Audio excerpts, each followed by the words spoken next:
मला वाटतं ते प्रकाश आंबेडकर साहेबांच्या रूपामध्ये आपण सगळं बघावं. का तुम्हाला सांगतो, कारण की साहेब किती मोठ्या मीटिंग मध्ये किती मोठ्या कामामध्ये जर असला आणि आम्ही जर फोन केला तर साहेब त्यांचा फोन आम्हाला रिटर्न येतो. काय काम आहे विचारून ते काम विचारपूर्वक तुम्हाला सांगतो पार करतात. पण साहेब बाकीच्या मंत्र्यांचं जर तुम्ही जर बघितलं तर तुम्हाला सांगतो घोड्यावरूनच शेळ्या राखायचे, घोड्यावरूनच शेळ्या हाकायचे. साहेब हे कुठेतरी आपल्याला आपल्या पक्षाला कमजोर करण्याचं काम हे लोक करत आहेत. हे आपण जबाबदारी आपण तुम्हाला सांगतो की आम्हाला माहित आहे की तुम्ही हुशार आहात, तुम्ही पहिल्या युद्धासारखे नाही, आपल्याला तळागाळातलं सगळं माहित आहे. पहिल्यांदा साहेब इमानदारीने माझ्या दोन्ही एकादशी होते त्यावेळेस आमदार होतो, मी जिल्हा प्रमुख होतो, एकदाही फोन उचलला नाही तर घोडे नंबर माहित नाही. पण सन्माननीय श्रीकांत शिंदे साहेबांची सुद्धा तीच परिस्थिती आहे. केव्हाही जर फोन केला तर तुम्हाला सांगतो त्या फोनला प्रतिसाद असतो आणि काम जागेवरतीच त्या ठिकाणी करण्याची ताकद जर गुणामध्ये असेल तर श्रीकांत शिंदे साहेबांकडे असतात. तर बाकीच्या मंडळाला जर आम्ही फोन केला तर साहेब आमचा फोनही जात नाही आणि रिटर्न तिकडून फोनही येत नाही. म्हणून साहेब म्हणाल जास्त जर बोललं तर तुम्हाला माहिती आहे पुन्हा रतनाचा राक्षस होतो साहेब. त्याच्यामुळं आपल्याला हात जोडून कळकळीची विनंती की साहेब अशा डुप्लिकेट लोकांना मी म्हणणार नाही, पण पक्षवाढी साहेब पक्षवाढी आपल्याला साहेब मी तर खास करून तुम्हाला सांगेल की माझं स्वप्न आहे साहेब की येणाऱ्या उद्याच्या 2029ला साहेब आपण जर सगळ्या जणांनी प्रकाश आंबेडकर साहेबांसारख्या सगळ्या जिल्हा प्रमुखांनी सगळ्या आमदारांनी सगळ्या मंत्र्यांनी तुम्ही जशी पायाला फिगरी लावली तसं जर काम मला वाटते माझ्या सगळ्या नेत्यांनी जर केलं तर येणाऱ्या विधानसभेवरती माझ्या छत्रपती शिवरायांचा भगवा फिरल्याशिवाय राहणार नसतो.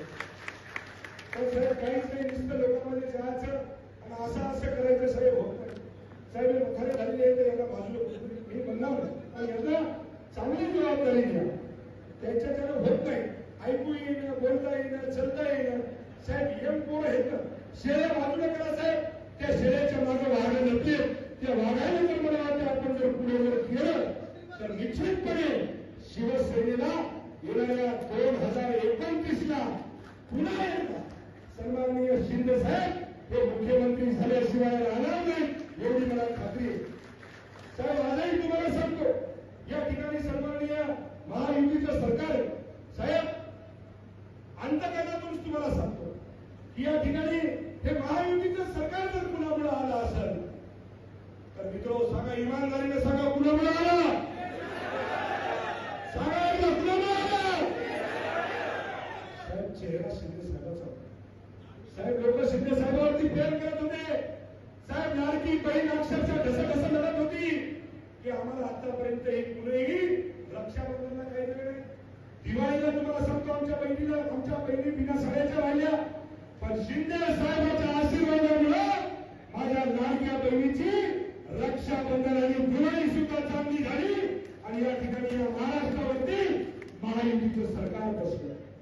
हे साहेब सूर्याला दोन्ही हाताने जर झाकलं तर आपल्या जात नाही साहेब. हे मी नाही, या महाराष्ट्रातला सर्वसामान्य शिवसैनिक, सर्वसामान्य शेतकरी, कष्टकरी, व्यापारी, सर्व जाती धर्मातले लोक एकच म्हणतात नाही, नेता असावा तर शिंदे साहेबांसारखा असावा. हे मी म्हणत नाही साहेब, या महाराष्ट्रातली जनता म्हणते.